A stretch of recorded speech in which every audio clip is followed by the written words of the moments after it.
Friends, ఈరోజు మనం శ్రీమద్ భగవద్గీత అష్టాదశ అధ్యాయం మోక్ష సన్యాస యోగ సారాంశాన్ని చెప్పుకుందాం. అర్జునుడు శ్రీకృష్ణుని ఇట్లడుగుచున్నాడు.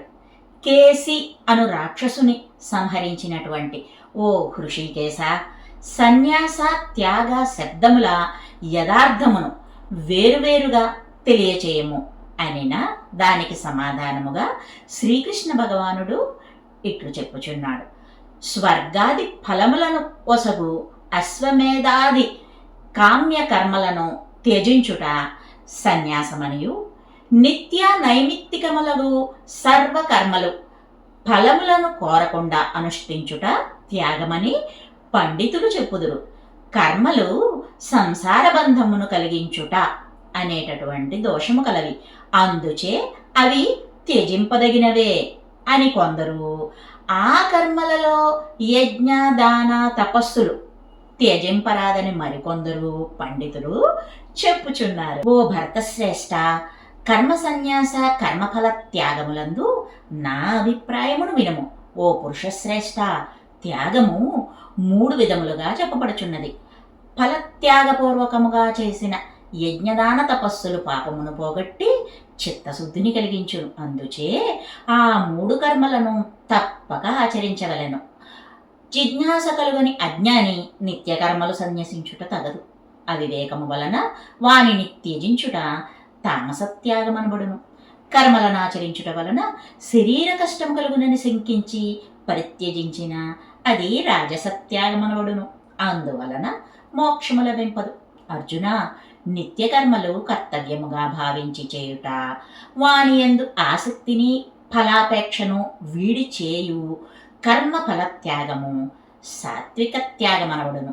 అట్టి సాత్విక కర్మఫల త్యాగి స్నేహభావము ద్వేషభావము పొందక సంశయములు నశించిన వాడగును. దేహధారికి కర్మలు సంపూర్ణముగా త్యజించుట శక్యము కాదు. కర్మఫలము త్యజించిన వాడు కర్మిష్టి అయినను సన్యాసియే అగును. ధర్మాధర్మ రూపములకు కర్మలకు ఫలములు మరలా 3 విధములు: పశు, దేవత, మనుష్య జన్మలు. ఇవి కామ్యకర్మలు చేయువారికి జన్మాంతరములందు కలుగును. కర్మఫల త్యాగులకు ఇవి అంటవు. నిఖిల కర్మలు సిద్ధించుటకు వేదములలో కర్మకాండాంతరమున 5 కారణములు చెప్పబడినవి. అవి శరీరము, అందుపుట్టు అహంకారము, కర్మేంద్రియములు, పంచప్రాణములు, ఇంద్రియ అధిష్టాన దేవతారూపమైనటువంటి పరమాత్మ. ఈ 5ను సిద్ధికి కారణములు. మనుష్యుడు మనోవాక్కాయములతో ధర్మంతో చేయు సర్వకర్మలకు పైన చెప్పిన 5ను కారణములు.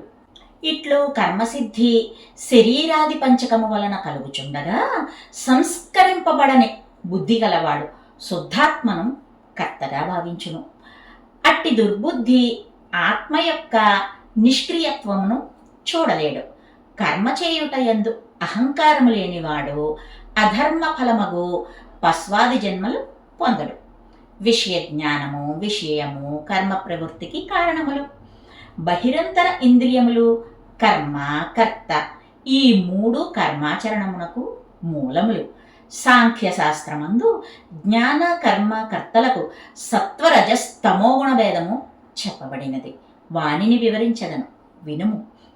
దేహ భేదము వలన భిన్నములగు సర్వభూతములందు వెలయు అద్వితీయ అక్షర పరబ్రహ్మమును చూడగలుగుట సాత్విక జ్ఞానము. సుఖ దుఃఖ ఆదిగా గల భిన్న లక్షణములతో ఆత్మ అనేకములని భావించును, అది రాజస జ్ఞానము. ఆత్మ శరీరమాత్ర పరిమాణము గలది. ఈశ్వరుడు విగ్రహమునందు మాత్రమే కలడు అని భావించు అల్పజ్ఞానము తామసమనబడును. కర్మలయందు ఆసక్తి ఫలాపేక్ష లేనటువంటి వ్యక్తి రాగద్వేషములు లేక చేయు నిత్య కర్మానుష్ఠానము సాత్విక కర్మ అనబడును. ఫలాపేక్షతో అహంకారముతో బహు వ్యయ ప్రయాసలకు ఓర్చి చేయబడు యాగాది కర్మలు రాజస కర్మలు అనబడును. శుభాశుభములు, అంగార్థ బలక్షయము, ప్రాణిహింస, తన సామర్థ్యమును పరిశీలింపక అవివేకముతో ప్రారంభింపబడు కర్మ తామస కర్మమనబడును. నేనీ పని తప్పక చేయగలను అను ఉత్సాహముతో ధైర్యము కలవాడు కర్మఫలం ఎటువంటిదైనను హర్ష విషాదములు పొందనివాడు అగు కర్త సాత్వికుడు. ఫలాపేక్ష కలిగి పరద్రవ్యము కోరి తన ద్రవ్య వ్యయమును ఇష్టపడనివాడు, శౌచము లేక పీడించు స్వభావముతో సంతోష విషాదములు పొందు కర్త రాజసుడు. ఇక కర్తవ్య నిర్వహణయందు ఉత్సాహము ఏకాగ్రబుద్ధి లేనివాడు, సంస్కారహీనుడు, పెద్దల ఎడ వినయము లేనివాడు, పరవంచకుడు, దుఃఖితుడు, కాలయాపన చేయువాడు అగు కర్త తామసుడు. అర్జున, సత్వరజస్తమో గుణములను అనుసరించి బుద్ధి ధృతి కూడా 3 విధములు. వీనిని గూర్చి వేరువేరుగా సంపూర్ణముగా చెప్పెదను, వినుము. కర్మ మార్గమున కామ్య కర్మాచరణము సంసార బంధమును కలిగించును. సన్యాస మార్గమున కామ్య కర్మ త్యాగము మోక్షము చేకూర్చును అని ఏ బుద్ధి గ్రహించునో అది సాత్విక బుద్ధి. ధర్మాధర్మములను యథార్థముగా తెలియక సంశయాస్పదముగా భావించు బుద్ధి రాజసమనబడును. ధర్మమును అధర్మముగను అట్లే నిఖిల విషయములకు విపరీతార్థమును భావించు బుద్ధి తామసము. ఏ ధైర్యము వలన మనస్సు, ప్రాణము, ఇంద్రియముల యొక్క క్రియలు నిరోధింపబడి బుద్ధికి ఏకాగ్రత, స్థైర్యము కలుగునో అనగా సమాధి స్థితి కలుగునో అట్టి ధృతి సాత్వికము. ధృతి బుద్ధి యొక్క వృత్తి. సాత్విక బుద్ధికి సాత్విక ధృతి కలుగును. అర్జున, ధర్మార్థకామములను నిత్య కర్తవ్యముగా నిర్ణయించుకుని కర్తృత్వాభిమానముతో ఫలము కోరుచుండును అట్టి ధైర్యము రాజసము. తమో బుద్ధికి కలుగు వృత్తి రూపమైన తామసిక ధృతి వలన స్వప్నము, భయము, శోకము, విషాదము, మదము కలుగును. భరతశ్రేష్ఠ, అభ్యాస ప్రథమ దశయందు విషము వలె జ్ఞాన వైరాగ్య పరిపాక దశయందు అమృత తుల్యముగా ఉండు సుఖము సాత్వికము. మరి ఇంద్రియ విషయము సుఖము తొలుత అమృత తుల్యముగా ఉండి భోగాంతరమున ఉత్సాహము తగ్గి ఇహలోక దుఃఖము, పరలోక నరకము కలిగించి విషతుల్యమగును. ఇది ఏ రాజసు సుఖము. మరి నిద్ర, ఆలస్యము, ప్రమాదము వీని వలన కలిగేడి సుఖము ఆరంభ అవసాన దశలందు ఆత్మకు మోహము కలిగించును. ఇది తామస సుఖము. ప్రకృతి సిద్ధమగు సత్వరజస్తమో గుణముల నుండి విడివడినటువంటి ప్రాణి మర్త్యలోకమున గాని, స్వర్గలోకమున గాని, దేవతలలో గాని లేదు. అర్జున, బ్రాహ్మణ, క్షత్రియ, వైశ్య, శూద్ర వారి వారి స్వభావము అనగా పూర్వ జన్మ సంస్కారమును అనుసరించి సత్వరజస్తమోగుణ భేదమును బట్టి కర్మలు విభజింపబడినవి. అంతరింద్రియ బహిరింద్రియ నిగ్రహము, కాయిక, వాచిక, మానసిక తపస్సు, బాహ్యభ్యంతర శౌచము, ఓర్పు, సరళత, శాస్త్రజ్ఞానము, అనుభవ జ్ఞానము, వేద ప్రమాణము, భగవద్ అనుగ్రహము, పరలోకము వీటన్నింటి యందు పూర్ణ విశ్వాసము. ఇవి బ్రాహ్మణులకు పూర్వజన్మ సంస్కారము వలన స్వభావ సిద్ధమైనటువంటి కర్మలు. బలవంతులను కూడా ధిక్కరించు పరాక్రమము, ప్రతాపము, ధైర్యము ఇవి క్షత్రియులకు పూర్వజన్మ సంస్కారం వలన ప్రభావ సిద్ధమైనటువంటి కర్మలు. వ్యవసాయము, పశురక్షణ, క్రయ విక్రయములు ఇవి వైశ్యులకు పూర్వజన్మ సంస్కారం వలన స్వభావ సిద్ధమైనటువంటి కర్మలు. శుశ్రూషారూపమగు కర్మ శూద్రులకు పూర్వజన్మ సంస్కారము వలన స్వభావ సిద్ధమైనది. పూర్వజన్మ సంస్కారముతో వర్ణాశ్రమ విహిత కర్మలు ఆచరించుట వలన పురుషుడు సిద్ధిని పొందును. స్వకర్మ నిరతుడు సిద్ధిని పొందుట ఎట్లో చెప్పెదను వినుము. ఎవని వలన నిఖిల ప్రాణోత్పత్తి వానికి కర్మ ప్రవృత్తి కలుగుచున్నదో ఇంకనూ ఎవనిచే జగత్తంతయు వ్యాపింపబడి ఉన్నదో అట్టి పరమేశ్వరుని తన విహిత కర్మలతో అర్చించి మానవుడు జ్ఞాన నిష్ఠా యోగ్యతారూపమగు సిద్ధిని పొందుచున్నాడు.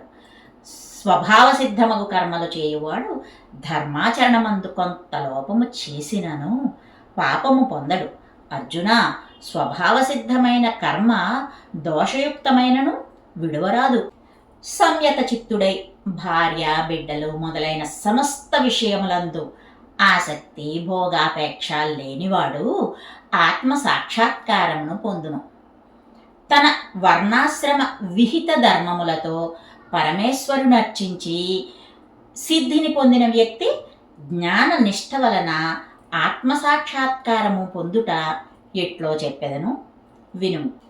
చిత్తశుద్ధితో శరీరేంద్రియములను నియంత్రించి జ్ఞానేంద్రియ విషయములు రాగద్వేషములు వదిలి నిర్జన స్థానములందు నివసించుచు మితాహారమును తీసుకొనుచు నిత్యము ఆత్మస్వరూప చింతనయందు ఏకాగ్రచిత్తము కలవాడై వైరాగ్యము పూని శాంతిని పొందు వ్యక్తి బ్రహ్మభూతుడగుటకు సమర్థుడగును. అట్టి సమర్థుడు దేనిని కోరడు, దేని కొరకు చింతింపడు, మరియు నా యందు ఉత్కృష్టమైనటువంటి భక్తిని పొందును.